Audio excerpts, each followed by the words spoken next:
District reporter Sanghar Mahmood कायम खानी की रिपोर्ट के मुताबिक पीरोमल पुलिस की शराब की भट्टी पर कामयाब कार्रवाई।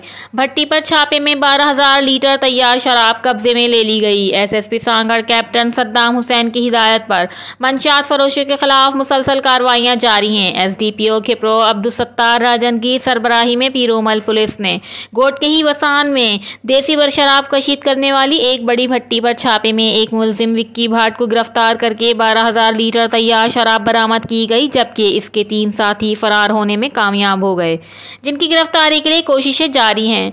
देसी शराब बनाने और जखीरा करने के लिए इस्तेमाल होने वाले प्लास्टिक, लोहे के ड्रम और कैन तहवील में ले लिए गए, जबकि देसी शराब कशीद करने में इस्तेमाल की जाने वाली मिट्टी की नादियां और दीगर सामान मौके पर तल्फ किया गया और भट्टी को मस्मार किया गया।